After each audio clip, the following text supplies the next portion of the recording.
नमस्कार दर्शकों, मैं हूं ऐश्वर्या कपूर और आप देख रहे हैं मेरे साथ पूछता है भारत। और पूछ रहा है आज सारा भारत कि आखिरकार जब हर एक भारतीय, जब हिंदुस्तान का हर एक मुसलमान भाई और बहन खुश है, जब हर एक जरूरतमंद मुसलमान को यह लग रहा है, यह फीलिंग आ रही है कि हां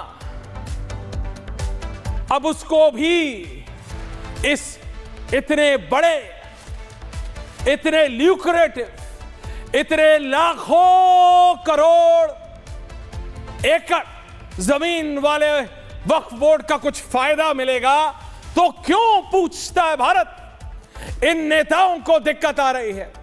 पूछता है भारत क्यों इन नेताओं की रात की नींद उड़ गई है? पूछता है भारत असदुद्दीन ओवैसी से, सॉरी बैरिस्टर असदुद्दीन ओवैसी से, पूछता है भारत अखिलेश यादव से, और पूछता है भारत संविधान की दुहाई देने वाले राहुल गांधी से। पूछता है भारत किसको बचाना चाहते हैं आप? किसकी मॉल को बचाना चाहते हैं आप? किसके शॉपिंग आर्केड को बचाना चाहते हैं आप? और किसके हाउसिंग कॉम्प्लेक्सेस को बचाने के लिए आप तड़फड़ा रहे हैं? पूछता है भारत, क्योंकि अगर गरीब मुसलमान भाई और बहनों के लिए आप में से कोई भी खड़ा होता, इस पूरे समूचे विपक्ष की बात कर रहा हूं मैं, the complete opposition, right from the Congress to the AIMIM, from Samajwadi Party to the Aam Aadmi Party, each and every leader, I say viewers, each and every leader,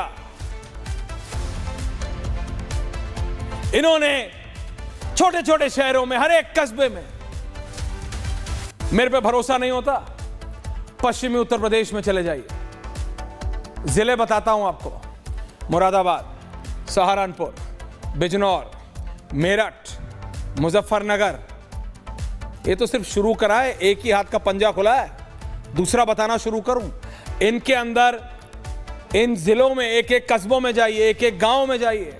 Bijnor में जाना है, जाइए नगीना, जाइए नजीराबाद,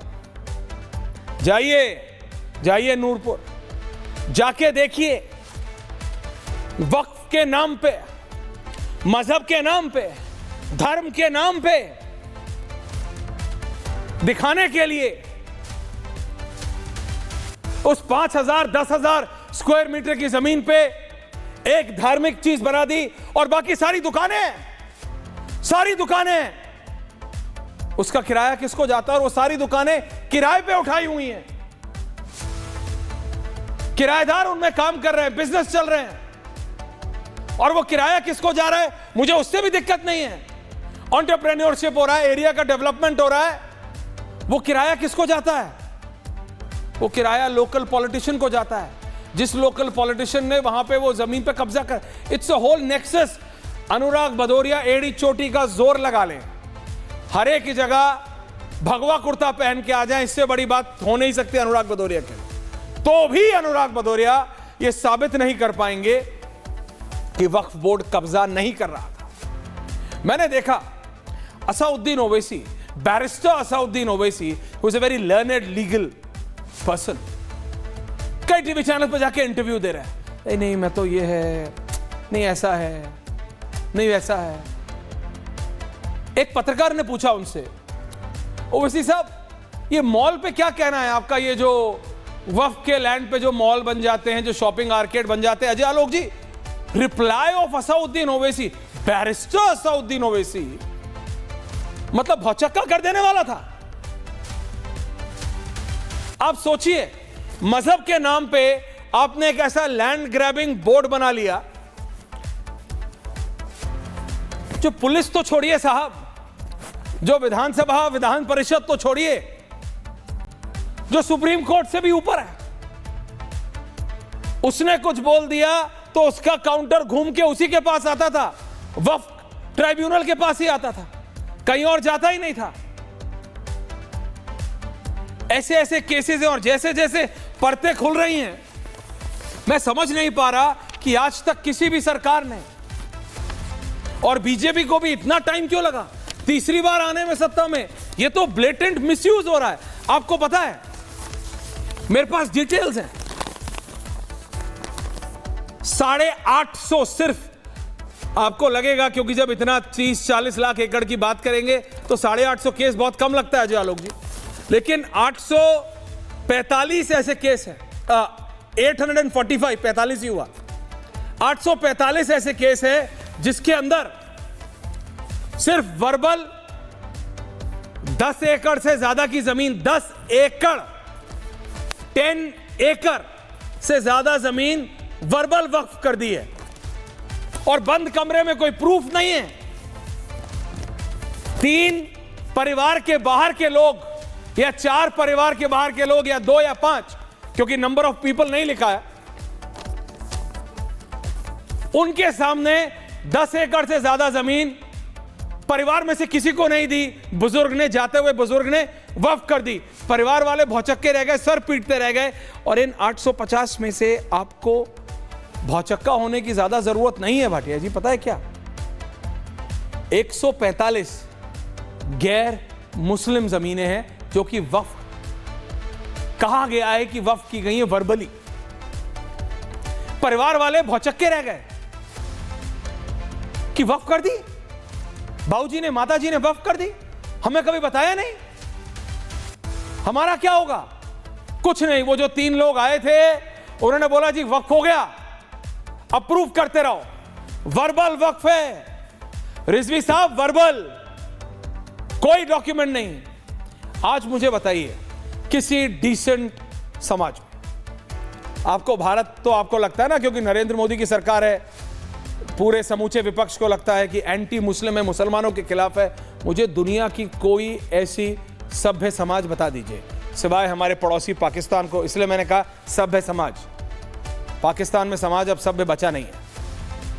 सभ्य समाज पूरी दुनिया में एक जगह बता दीजिए रिजवी साहब, जहां पे आपको कोई कागजी पढ़त ना करनी पड़ती हो, बाहर के 3 लोगों के सामने वो आए और बोले ये जमीन आपकी हो गई, और परिवार वाले ताकते रह जाएं, ताली बजाएं, बोले गई, वक्फ हो गई। कोई रिटर्न नहीं है, कोई कुछ नहीं है, कोई प्रूफ नहीं है, कोई वीडियो प्रूफ नहीं है, कोई ऑडियो प्रूफ नहीं है। 3 महान अनुभव आए थे, अनुराग भदौरिया +2, और बोल दिया वक्फ हो गया, और रिजवी जी की सारी जमीन वक्फ हो गई। अब रिजवी जी के घर वाले एड़ियां पटक लें, एड़ी चोटी का जोर लगा ले। रिजवी साहब, अभी तक ऐसा होता था, अनुराग भदौरिया +2 आपकी सारी जमीन ले गए। ये सिर्फ इमेजिनरी फिगर्स हैं, इसका मतलब ये नहीं है कि अनुराग भदौरिया ने किया और रिजवी जी की चली गई, लेकिन बात बता रहा हूं समझाने के लिए। अगर इसके खिलाफ भारत सरकार नियम ला रही है और उसमें अफसरों को बिठा रही है, उसके बोर्ड को रिवैम्प कर रही है, और उसको हाईकोर्ट और सुप्रीम कोर्ट के सुपुर्द कर रही है, तो दिक्कत क्या है? मैं ये समझ नहीं पा रहा हूं कि दिक्कत क्या है।